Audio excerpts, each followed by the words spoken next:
Olá, nesta aula falaremos sobre série de pagamentos. Bom, série de pagamentos, nós estamos tratando sempre de, por exemplo, nós fazemos uma compra e vamos parcelar essa compra em várias vezes.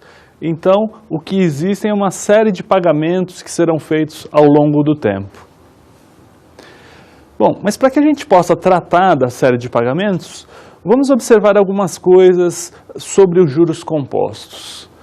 Bom, primeiramente, a gente pode se lembrar da fórmula dos juros compostos, onde a gente tem uma relação entre o valor futuro e o valor presente, ou de uma aplicação ou de uma dívida. Então, essa fórmula é escrita da seguinte forma: o valor futuro F é igual ao valor presente P vezes 1 mais a taxa de juros I elevado a N, que é o prazo, o período que ocorre a operação. Então, essa é a fórmula que relaciona valor presente e valor futuro. Sempre que a gente tem um valor presente, ele vai ser remunerado, né? Tanto numa aplicação quanto numa dívida, esse valor vai crescer para se tornar um valor futuro. E a gente pode observar também o fluxo de caixa dessa operação. Se a gente estiver analisando uma dívida, ou seja, uma tomada de recursos, essa tomada de recursos ela é representada da seguinte forma. Primeiramente, tem uma entrada de caixa, né, isso no período zero, e depois de alguns períodos de tempos, tem uma saída de caixa. É assim que nós relacionamos valor presente e valor futuro. Agora, a gente pode ter isso através não simplesmente de uma saída, ter uma entrada e uma saída, mas podemos ter uma entrada e várias saídas. Ou podemos ter o contrário, várias entradas e uma saída. A gente pode estar representando tudo isso num fluxo de caixa. E é isso que nós vamos estar vendo ao longo dessa aula. Para a gente poder ilustrar melhor isso, vamos observar esse exemplo. Um cliente pede um empréstimo de R$15 mil a um banco para pagamento de 4 prestações iguais no valor de R$5 mil.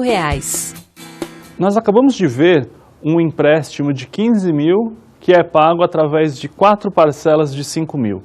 Isso pode ser representado num fluxo de caixa onde nós temos na data inicial, na data zero, nós temos uma entrada de caixa. Essa entrada de caixa é uma entrada de 15 mil.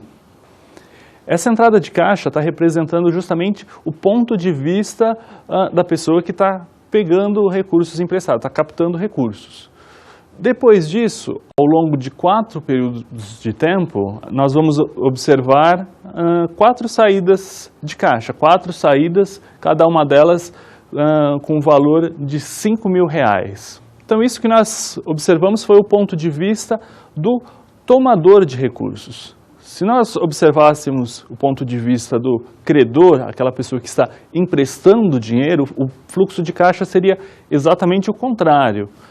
Primeiramente, a pessoa observa uma saída de caixa e depois 4 entradas de caixa, quando o dinheiro é devolvido para o credor. O valor presente de uma série de pagamentos é o valor presente de cada uma das prestações. Então, o valor presente P é igual a PMT, que é a prestação, dividido por 1 mais I elevado a 1. Então, a gente pegou o fluxo de caixa do instante 1 e trouxe o valor presente. Mais o próximo fluxo de caixa, então, a próxima prestação, então, mais PMT, dividido por 1 mais a taxa de juros I ao quadrado. E a gente segue assim, até que a gente tem a última prestação, que ocorre no período N, então a gente pega essa prestação, PMT, e divide por 1 mais a taxa de juros I, elevado a N, porque a gente está trazendo N períodos de tempo para trás. Bom, então os fluxos de caixa, nós podemos fazer uma certa classificação dos tipos de fluxo de caixa. Bom, primeiramente nós podemos observar quanto ao período de ocorrência. Então, os fluxos de caixa eles podem ser antecipados ou postecipados. O fluxo, quando ele é antecipado, ele começa já na data zero. Então, ele começa já com um certo valor a ser pago já na data zero. E quando a gente trata de fluxos pós-antecipados, então essa saída de caixa, no caso, quando a gente está tratando de um empréstimo, ocorre somente depois de um período de tempo. Também quanto à periodicidade. Então, existem certos fluxos de caixa, certas séries de pagamento que são periódicas, né? Então, ocorrem sempre no mesmo intervalo de tempo, ocorre um fluxo de caixa, e tem outras que não são periódicas, né? Ocorre um hoje, ocorre um outro numa outra data qualquer. Duração. Séries de pagamento podem ter uma duração finita, uma duração infinita. Então, duração finita a gente está acostumado, né? De repente a gente paga faz uma compra para pagar em 60 vezes. Mas quando a gente está tratando de alguma coisa infinita, às vezes não parece muito razoável. Mas a gente pode pensar, por exemplo, num aluguel. Se você está alugando um imóvel ou qualquer outro bem, né, aquele fluxo de caixa pode ocorrer indefinidamente. Então, se você é o proprietário, você pode estar recebendo um fluxo de caixa indefinidamente. Então, a gente considera que é uma série de pagamento infinita. E ainda quanto aos valores, né? Então, os valores podem ser constantes ou podem ser variáveis. Então, nós observamos que existem muitas informações sobre uma série de pagamento que nós podemos estar analisando. Então, a gente vai ter que considerar apenas algumas delas. Se a gente for considerar todas, a gente vai ter uma complicação muito grande para resolver os nossos problemas. Então, o que nós vamos fazer é nos restringir apenas a alguns tipos de séries de pagamentos. E exatamente isso que a matemática financeira costuma fazer. Ela costuma tratar simplesmente de alguns tipos de séries de pagamentos. Então, nós temos séries de pagamentos que são iguais e com termos postecipados. Então, nesse caso, todos os valores das parcelas são iguais e as parcelas começam a ocorrer um período de tempo depois, né? Não começa no período 0, mas sim no período 1. Iguais com termos antecipados. Então, nesse caso, as parcelas também são iguais, né? Todas de mesmo valor, mas elas começam já na data zero. Então, se você comprar um bem dessa forma, já na data zero você já tem que pagar uma parcela. Não uniformes com termos postecipados. Não uniformes, a gente quer dizer que a série de pagamento o valor varia, o valor das prestações não é o mesmo, né? Cada prestação vai ter um valor diferente. E se os termos são postecipados, o que acontece é que a primeira prestação ocorre depois de um período de tempo, ocorre somente no período 1 e não no período 0. Não uniformes com termos antecipados. Então, nesse caso, não uniformes significa justamente que a série, o valor das prestações varia, mas por ser antecipado, o primeiro pagamento ocorre na data 0.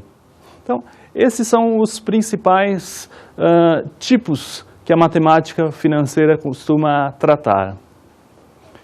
Então, para simplificar ainda mais, nós vamos estar considerando simplesmente as séries de pagamentos cujo valor dos pagamentos ou o valor das prestações é constante. Tá? Então, nós não vamos considerar as séries onde o valor das prestações varia, né? Então, somente as constantes. Entretanto, nós vamos considerar tanto as séries de pagamentos antecipadas quanto as postecipadas. Então, por exemplo, achar o valor presente de uma série de pagamentos pode não ser uma tarefa muito fácil, porque muitas vezes existem, por exemplo, 60 pagamentos ou até mais. Então, imagine achar o valor presente de uma série de pagamentos significa justamente achar o valor presente de cada uma dessas prestações. Como cada prestação ocorre numa data diferente, na hora de trazer o valor presente, você vai ter que usar uma equação para cada um desses termos. Então é uma tarefa bastante cansativa, seria, né, fazer todas essas contas. Então, felizmente, hoje nós temos computador e calculadoras que nos auxiliam bastante nessa tarefa. Então, existem as calculadoras financeiras, que elas têm algumas funções especiais justamente para fazer esses tipos de cálculos para a gente. E no computador a gente tem vários tipos de softwares, programas, como o Excel, por exemplo, que nos auxiliam a fazer justamente isso. Tem também funções financeiras que vão achar o valor presente de uma série de pagamentos, achar o valor futuro, entre outras coisas. Bom, e simplesmente para a gente reforçar, se a gente fosse tentar encontrar o valor presente de uma série de pagamentos, a gente tem que relacionar o valor presente com o valor das prestações. Então, a gente tem uma equaçãozinha para isso, né? E essa equação, apesar de ser um pouco grande, ela tem muito a ver simplesmente com a fórmula dos juros compostos que a gente já observou na aula de hoje. E o que a gente faz é o seguinte, né? Então a gente tem que o valor presente P é igual a PMT. PMT é a forma como a gente costuma chamar as prestações, justamente porque a calculadora financeira, no geral, ela chama de PMT. Isso aí vem do inglês, que em inglês, prestação, eles costumam chamar de payment. E a calculadora abrevia isso como PMT. Então a gente vai pegar cada PMT, ou seja, cada prestação, e trazer a valor presente. E como que a gente faz para trazer alguma coisa a valor presente? Para achar o valor futuro, a gente multiplica por 1 mais i elevado a n. Para achar o valor presente de um certo valor futuro, a gente divide esse valor por 1 mais i elevado a n. E é isso que a gente vai fazer para cada prestação. Então, para a primeira prestação, a gente divide por 1 mais i elevado a 1. A prestação que está no período 2, a gente divide por 1 mais i elevado a 2. E continua até que na última prestação, último PMT, última prestação, a gente divide por 1 mais i elevado a n. Para encontrar o valor futuro de uma série de pagamentos, então muitas vezes a gente faz, por exemplo, você aplica mensalmente um certo valor e depois de 1 ano, depois de 10 anos, você vai ter um valor acumulado. E quanto é esse valor acumulado? Então, vai ser o valor futuro de todas essas prestações. E como a gente faz para calcular isso? Então, a gente vai observar que o valor futuro é a soma do valor futuro de cada prestação. Então, a primeira prestação, ela é levada a valor futuro por n períodos de tempo menos 1. Então, para levar a valor futuro, a gente vai multiplicar por 1 mais i elevado a n menos 1. Então, a gente continua nesse processo até que a gente vai ter uma certa prestação que a gente vai ter que multiplicar por 1 mais i. Essa é justamente a penúltima prestação. A penúltima prestação ocorre no período de tempo n menos 1. Então, ela vai ser levada a valor futuro apenas por um período de tempo. Então, a gente vai multiplicar por 1 mais i elevado a 1, ou simplesmente 1 mais i. E, para terminar, a gente tem o último PMT, que não precisa ser levado a valor futuro, porque ele já está na data n. E como o valor futuro que a gente está considerando é na data n, ele já está na data n, ele não precisa ser levado a valor futuro. Então, aparece simplesmente mais PMT, e não é multiplicado por nada esse termo. Então, agora vamos observar uma situação onde ocorre justamente isso, o pagamento de um bem através de prestações. Vocês vão observar que algumas informações estão presentes ali, como justamente o valor presente, taxa de juros, número de prestações. Observe. Bom dia, Gustavo. Bom dia, Carlos. Vai se mudar, Gustavo? Zé, eu tô precisando comprar um outro apartamento numa região mais tranquila. O bairro que eu moro tá muito movimentado. Toda noite eu acordo ou com barulho de carro ou com alguém gritando. E achou alguma coisa interessante aí? Eu achei aqui uma proposta bem boa. É um apartamento de 60 metros quadrados, numa região bem tranquila. E o valor, qual que é? O valor é R$100 mil à vista, mas eu posso financiar em até 60 meses e daí eu pago uma taxa de juros de 12% ao ano. É uma boa proposta. É sim, eu estive falando com o corretor, agora na hora do almoço eu vou dar uma olhada, eu e minha esposa. Então nós observamos que Gustavo ele está pensando em comprar um imóvel e o valor desse imóvel é R$100 mil. Algumas outras informações também foram apresentadas, como o número de prestações. Esse imóvel pode ser financiado em 60 prestações mensais a uma taxa de juros de 12% ao ano. Então vocês podem observar que todas essas informações são as informações necessárias para que se descubra, por exemplo, o valor das prestações. Então a partir desse momento poderia ser calculado o valor das prestações, né? É simplesmente isso que é feito. Quando você vai comprar um bem, o valor à vista, é claro que já é conhecido, o número de prestações, muitas vezes você consegue negociar juntamente com o vendedor em quantas parcelas vai ser feita a venda, e a taxa de juros já é uma coisa que é imposta, nós simplesmente recebemos. Mas a partir desses valores é possível calcular o valor das prestações. A HP12C e as teclas financeiras. Então, a HP12C é uma calculadora financeira que ela tem justamente algumas teclas que são especiais, que são essenciais, que nós vamos estar utilizando, né, a partir desse momento. Então, são 5 teclas, as teclas mais importantes. Então, primeiramente, nós temos uma tecla, vamos observar as teclas que estão no canto superior esquerdo da calculadora. Primeiramente, nós temos a tecla N. N é o período de tempo, é o prazo. Então, se você compra, por exemplo, um apartamento para financiar em 60 vezes, então o N é 60. Depois disso, a gente tem I. I é a taxa de juros. Então, no caso, por exemplo, se a taxa for de 1% ao mês, então você simplesmente teria que colocar essa informação ali para o I, que é a taxa de juros. Observem que o N, se o N for informado em meses, é claro que a taxa de juros também deve ser informada ao mês. Depois nós temos a tecla PV. Bom, PV vem do inglês, né, é o valor presente. Valor presente em português seria VP, mas em inglês é Present Value. Então, fica PV. Então, ali você vai inserir o valor presente. Depois nós temos a tecla PMT. PMT seria prestação. É claro que vem do inglês, que é Payment. Então, fica PMT.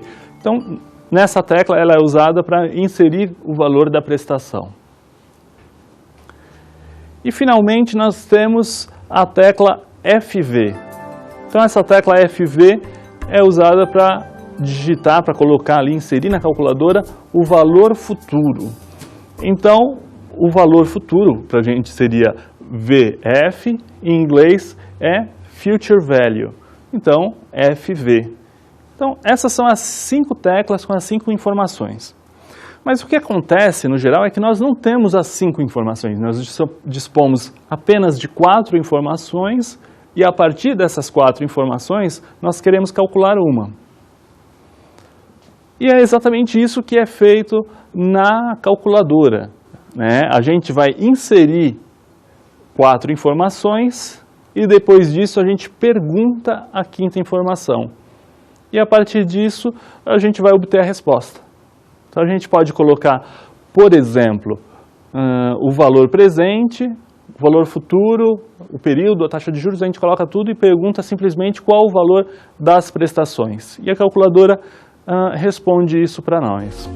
O Excel e as funções financeiras.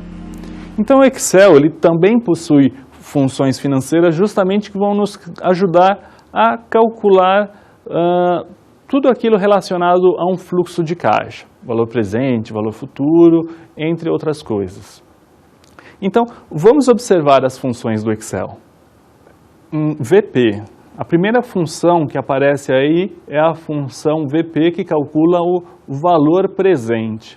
Essa função ela recebe 4 argumentos. Primeiramente, deve ser colocado a taxa de juros, depois o número de períodos de tempo, depois o pagamento, que é justamente a prestação, e depois o valor futuro. Colocando esses 4 argumentos, o que essa função retorna é justamente o valor presente. Todas as outras funções fazem exatamente a mesma coisa, né? A próxima função é VF. O que ela faz é calcular o valor futuro. Depois a gente tem a função PGTO, que seria pagamento ou prestação. Então essa função calcula o valor da prestação. Depois a gente tem NPER, que é o número de períodos, ela calcula exatamente isso, né, o número de períodos de tempo. E por fim, a função taxa, onde a gente vai informar o número de períodos, o pagamento ou prestação, o valor presente e o valor futuro, e ela calcula a taxa de juros. Essas 5 funções financeiras estão relacionadas a uma série de pagamentos. Então, numa série de pagamentos, nós temos 4 informações e uma nós não temos. Portanto, cada uma dessas funções, ela sempre recebe 4 argumentos, que é justamente as 4 informações que nós dispomos. Nós temos 4 informações, uma nós não temos. Aquela que nós não temos é justamente o que é calculado pelo Excel. Valor futuro de uma série de pagamentos. Então, uma série de pagamentos, ela sempre pode ser uma série antecipada com uma série postecipada. Então, a diferença entre esses dois tipos de série é que uma série antecipada, ela já começa com uma prestação já na data zero, enquanto que as prestações, quando são postecipadas, a prestação só começa a partir do período 1. Então, nós vemos um certo fluxo de caixa que está ocorrendo ao longo do tempo. Esse tipo de fluxo de caixa, ele é um fluxo postecipado, justamente porque a primeira prestação ocorre somente no período 1. Então, essa é a característica de um fluxo postecipado. Começa no período 1 e vai até o período N. Sempre, numa série de pagamentos, a gente considera que tem N pagamentos ou N prestações.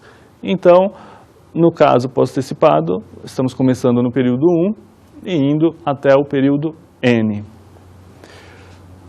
Para a gente agora poder observar isso e utilizar justamente para calcular o valor futuro de uma série de pagamentos, vamos observar este exemplo. Um empresário que pensa muito no futuro costuma guardar dinheiro para a sua aposentadoria. Ele guarda R$300 por mês num investimento que proporciona uma taxa de juros real, descontando a inflação, de 0,5% ao mês. Os planos deste empresário são de realizar depósitos mensais ao longo de 45 anos, 540 meses. Ele sabe que depois de 45 anos terá uma quantia superior a R$800 mil. Então nós observamos agora que esse empresário estava aplicando R$300 por mês ao longo de 540 meses. O fluxo de caixa disso, então, vai ser representado por 540 saídas de caixa. Cada saída de caixa tem um valor de R$300.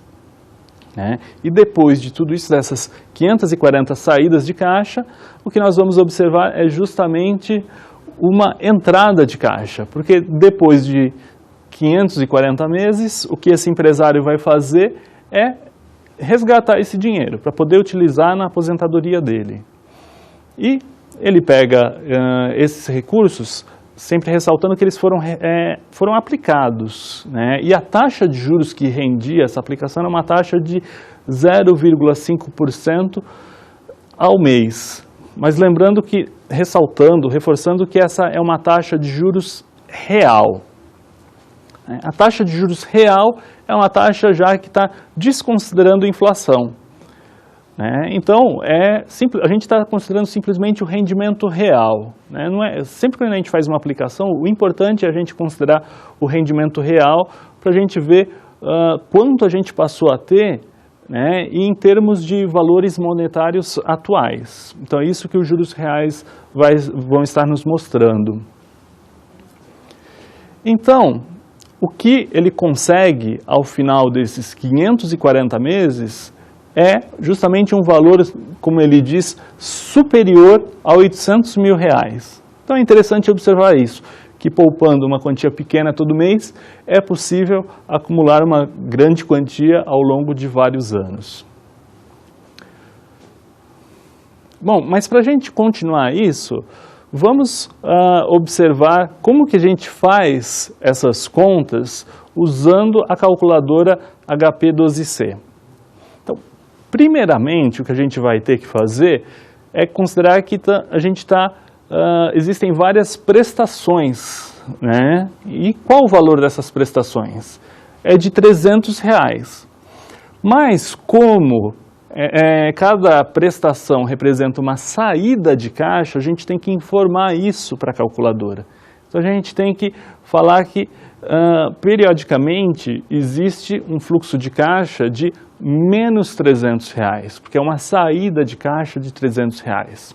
Para a gente fazer isso, a gente vai ter que usar um botão da calculadora que é o CHS, que é do inglês Change Signal, que é a função que muda sinal. Então, a gente vai digitar 300 na calculadora, que é o fluxo de caixa, depois a tecla CHS, que é para mudar o sinal, e depois PMT. Pronto, já está gravado ali na calculadora que as parcelas são de R$300 e que é uma saída de caixa. Depois disso, a gente informa para a calculadora a taxa de juros. Como a taxa de juros é de 0,5%, a gente digita 0,5 e pronto, a calculadora já sabe que a taxa de juros é de 0,5%.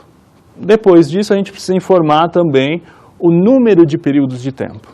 Então, são 540 meses. Então, a gente digita 540N. Bom, falta informar também o valor presente. O valor presente, bom, ele não tinha nenhum saldo inicial na aplicação. Nós estamos assumindo que esse empresário não tinha nenhum saldo inicial. Então, o valor presente é 0. Então, a gente coloca 0 PV. E agora, a gente já entrou 4 informações. A gente quer saber o valor futuro. O que a gente faz é simples. Simplesmente apertar a tecla FV. Depois disso, a calculadora nos responde com o valor 826.797,78. Então, nós vimos o cálculo sendo feito na calculadora, E a gente viu que é razoavelmente simples. O único cuidado que deve ser tomado ao colocar os valores na calculadora é o cuidado de mudar o sinal quando for necessário. Então, tem alguns fluxos de caixa que são positivos, esse deve estar com sinal positivo, e quando o fluxo de caixa for negativo, o sinal deve estar negativo, então a gente usa a tecla CHS. Bom, mas vamos observar como que a gente resolveria esse problema no Excel. Bom, primeiramente a gente tem os nomes aí que foram colocados, PMT, que é a prestação, I, que é a taxa de juros, N, o período de tempo, o valor presente PV e o valor futuro FV.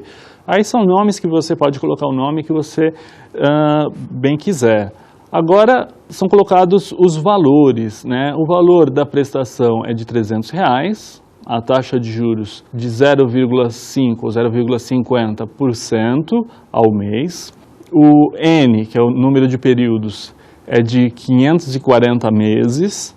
O valor presente é 0, como a gente já tinha obtido anteriormente. E agora a gente usa a função VF, que calcula o valor futuro. E a gente observa o argumento que foi colocado. Então foram colocadas as células B2, que é a taxa de juros, B3, que é o número de períodos de tempo, B1, que é o valor dos pagamentos, o PMT, e depois a célula B4, que é o valor presente, que no caso é 0. Então nós vimos como utilizar a calculadora financeira e como utilizar o Excel para obter valores a respeito de uma série de pagamentos. Agora, nós também podemos fazer contas com a mão mesmo, podemos fazer contas e obter vários valores. Claro que para uma série com 60 pagamentos ou com 540 é totalmente inviável. Mas vamos observar um exemplo onde a gente tem um número bem menor de prestações. Observem. Uma empresa aplica anualmente R$100.000 num investimento que lhe proporciona uma taxa de juros de 20% ao ano. Qual será o valor que esta empresa terá ao final de 3 anos? Bom, nós vimos que a empresa aplica anualmente R$100.000. Bom, e esse dinheiro vai estar rendendo a uma taxa de juros de 20% ao ano. Bom, se a gente for observar o fluxo de caixa, então, como não é mencionado nada a respeito das prestações, se é antecipado, se é postecipada, sempre que não menciona nada, nós consideramos as prestações como sendo postecipadas. Portanto, as prestações não começam no período 0, e sim no período 1. E são 3 prestações. Então, as prestações ocorrendo justamente no ano 1, ano 2 e ano 3. E cada uma delas com um valor de R$100.000. E observem que é uma saída de caixa. A empresa está aplicando, então ela está desembolsando, ela está tirando aquele dinheiro, entregando ao banco, entregando a algum lugar que vai estar aplicando os recursos, e esse dinheiro vai ser devolvido ao final de 3 anos. Então, no período 3, que é justamente quando é feita a última aplicação, existe também um resgate, que é o resgate do valor total acumulado. Então, este é o fluxo de caixa. Vamos observar agora como é que ficam as contas e como que a gente pode calcular o valor futuro. Então, nós temos que o valor futuro, ele é o valor futuro de cada uma das parcelas. Então, para calcular o valor futuro da primeira parcela, ele é o valor da parcela, que é o PMT, vezes 1 mais I ao quadrado, porque a primeira parcela ocorre no ano 1, e vai ter que ser levado a valor futuro até o ano 3. Do ano 1 ao ano 3 são 2 períodos de tempo, então a gente leva a 2. Mais PMT, a próxima prestação, vezes 1 mais I elevado a 1. Então a gente multiplicou aí por esse fator de capitalização, porque do período 2 até o período 3 existe apenas um período de tempo, então está elevado a 1. E o último pagamento já ocorre no período 3, no ano 3. Então a gente não precisa levar ele a valor futuro, então fica simplesmente PMT e não precisa multiplicar por nenhum fator para corrigir esse valor. Então a gente pode colocar o valor do PMT em evidência, e lembrando que o PMT, a prestação que é paga anualmente, é de R$100.000. Então o valor futuro é igual a R$100.000, que é o valor da prestação, vezes, a gente substitui aí o valor da taxa de juros. Então a gente tem 1 mais 0,20 ao quadrado, lembrando que a taxa de juros é de 20% ao ano, então isso é 0,20 e ao quadrado, mais 1 mais 0,20 elevado a 1, mais 1. Bom, fazendo as contas, nós observamos que nós temos 100.000 vezes 1,44, mais 1,2, mais 1. Então é 100.000 vezes 3,64. Portanto, o valor final dessa aplicação é de R$364.000. Nós observamos agora que para calcular o valor futuro de uma série de pagamentos, o que nós precisamos fazer foi simplesmente calcular o valor futuro de cada uma das prestações. Então, é sempre importante a gente desenhar um fluxo de caixa, porque a gente consegue dessa forma visualizar melhor quantos períodos de tempo estão se passando entre duas datas e fica mais fácil para a gente calcular um valor presente ou um valor futuro. Série de pagamentos antecipados. Bom, numa série de pagamentos, como a gente estava vendo principalmente até agora, a gente estava considerando série de pagamentos postecipados. Então, no pagamento postecipado, a gente tem que as prestações elas vão do instante 1 até o instante N. Mas agora nós vamos começar a considerar uma série de pagamentos antecipados. Então, o pagamento antecipado, ele ocorre do instante 0 até o instante N-1. Então, são esses dois tipos que nós temos, né? Série de pagamentos postecipados e antecipados. Mas, a partir de agora, vamos começar a calcular, começar a dar exemplos utilizando uma série de pagamentos antecipados. Então, se a gente considerar uma série de pagamentos com 10 pagamentos antecipados, esses pagamentos começam a ser realizados já na data 0 e são realizados até a data 9. São 10 pagamentos da data 0 até a data 9.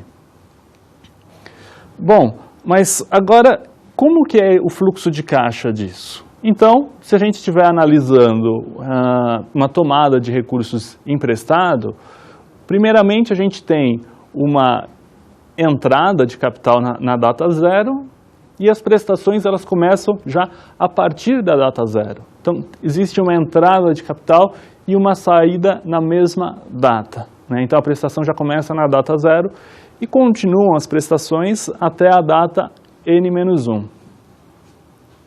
E depois, isoladamente, nós temos um valor futuro, né? Muitas vezes, um desses dois valores pode ser 0, o valor presente ou o valor futuro. Mas, de uma forma geral, uma série de pagamentos antecipados possui um valor presente na data 0, várias prestações que vão da data 0 até a data N-1 e depois um valor futuro na data N. Então, para calcular o valor presente dessa série de pagamentos, a gente vai ter que trazer cada um dos fluxos de caixa a valor presente. Então, o valor presente, P, ele vai ser dado pelo valor da prestação na data 0, mas como essa prestação já está na data 0, ele já é um valor presente. Então, a gente não precisa trazer o valor presente. Então, é simplesmente a primeira prestação mais a segunda prestação ocorre na data 1. Então, vai ter que ser trazido para trás um período de tempo. Então, a gente vai pegar a prestação e vai dividir por 1 mais a taxa de juros I elevado a 1, ou simplesmente 1 mais I. E depois a gente segue, vai na sequência, e a última prestação ocorre no período de tempo N-1. Então, no período de tempo N-1, o que a gente vai ter que fazer para trazer até a data 0, a gente vai ter que pegar o valor dessa prestação e dividir por 1 mais I, que é a taxa de juros, elevado a N-1. Por fim, a gente tem ainda um valor futuro. A gente tem que trazer esse valor futuro a valor presente. Então, vai ficar F, que é o valor futuro, dividido por 1 mais I elevado a N. O valor das prestações de uma série de pagamentos antecipados. Então, até agora, nós já calculamos o valor presente, o valor futuro, mas nós podemos também calcular o valor das prestações. Então, muitas vezes nós temos ou um valor presente ou um valor futuro, e a partir daquele valor, calcular o valor da prestação. Vamos a um exemplo. Uma pessoa compra um aparelho de DVD cujo valor à vista é de R$200. A loja oferece a possibilidade de financiar a compra em 3 parcelas antecipadas, 1 mais 2, utilizando uma taxa de juros de 10% ao mês. Vamos calcular o valor das prestações. Então, observem que agora nós estamos tratando de uma série de prestações ou de pagamentos antecipados, né? Então, eles já começam na data 0. Então, aí são 3 pagamentos antecipados. Então, vamos primeiramente calcular o valor na calculadora financeira. Como a série é de pagamentos antecipados, nós vamos ter que informar isso à calculadora. Para fazer isso, nós apertamos a tecla G e depois a tecla 7 na calculadora financeira, na HP12C. Pressionando a tecla G, a gente faz com que a tecla 7 passe a ter uma outra função, porque em azul ali na tecla 7 está escrito BEG, de Begin. Depois de pressionar G7, a gente vê que aparece escrito Begin no visor da calculadora financeira. Depois disso, nós podemos digitar os valores como nós estamos acostumados. Então, a gente digita 200, esse é o valor presente, então esse é o PV, 200 PV. A taxa de juros é de 10% ao mês, então a gente digita 10I. O número de prestações são 3, então 3N. E depois, o valor futuro é 0, porque não vai haver nenhum saldo residual. Então, 0 FV. Agora a gente pergunta para a calculadora quanto vale a prestação. Então, a gente digita tecla PMT. E o valor que ela nos responde é de menos 73,11. Então, como nós estávamos tratando de uma série de pagamentos antecipados, nós tivemos que informar isso para a calculadora, porque se não informar nada, ela já considera que é uma série de pagamentos postecipados. Então, a gente teve que colocar a calculadora no modo Begin, apertando as teclas G7. Agora, vamos ver como é que fica isso no Excel. Bom, então, primeiramente, a gente insere todos os valores. Então, o N, que é o prazo, o período de tempo, é 3. O I, taxa de juros, é de 10% ao mês. O valor presente é de R$200 e o valor futuro é 0. E aí a gente usa a função PGTO, que é pagamento ou prestação. E a gente coloca os argumentos corretos, só que depois de colocar todos os argumentos, a gente colocou B2, que é a taxa de juros, B1, que é o prazo, B3, que é o valor presente, e B4, que é o valor futuro. A gente colocou ainda 1. Esse 1 informa para o Excel que a gente está calculando uma série de pagamentos antecipado. Então, para a gente considerar uma série de pagamentos antecipados no Excel, todas as 5 funções que nós vimos, elas recebiam 4 argumentos. Agora, não vão receber apenas 4 argumentos, todos separados por ponto e vírgula. Cada função vai receber 5 argumentos. Os 4 que já recebiam e mais um último argumento, que é o número 1. Esse número 1 vai estar informando que a gente está trabalhando no modo antecipado. Agora vamos observar como que a gente pode resolver esse problema fazendo contas, sem o auxílio de nenhuma outra ferramenta. Vamos ver. Então a gente vê que a gente está relacionando o valor presente com o valor das parcelas. Então o valor presente P é igual ao valor das parcelas, PMT, vezes 1, mais 1 dividido por 1 mais I, mais 1 dividido por 1 mais I ao quadrado. Esses termos são utilizados para trazer cada prestação a valor presente. Substituindo os valores, a gente vê que o valor presente é de R$200, o PMT, a prestação é a nossa incógnita, e a taxa de juros é de 10% ao mês. Então, 1 mais a taxa de juros, que é de 10% vai ficar 0,10. Então, 1 mais 0,10 fica 1,1. Então, a gente vai ter aquele termo ali. Logo depois do PMT, a gente tem 1 mais 1 dividido por 1,1 mais 1 dividido por 1,21. Resolvendo esse trecho, a gente fica com 200 igual a PMT vezes 2,735537190. A gente agora pode utilizar isso para encontrar o valor de cada prestação. Então, o valor da prestação é de R$ 73,11. Bom, então nós vimos que nós podemos fazer as contas, tanto usando a calculadora, o Excel, ou fazendo as contas na mão. É claro que para períodos de tempo, quando nós temos poucos períodos de tempo, nós podemos fazer na mão sem muita dificuldade. Mas quando os períodos são muitos, a gente acaba optando por usar sempre a calculadora ou o Excel. Bom, então nessa aula de hoje, nós vimos séries de pagamentos. Então, transações financeiras que podem ser feitas através de várias prestações, né? Então nós temos as séries de pagamentos antecipadas e as postecipadas. Foram as principais que nós vimos na aula de hoje.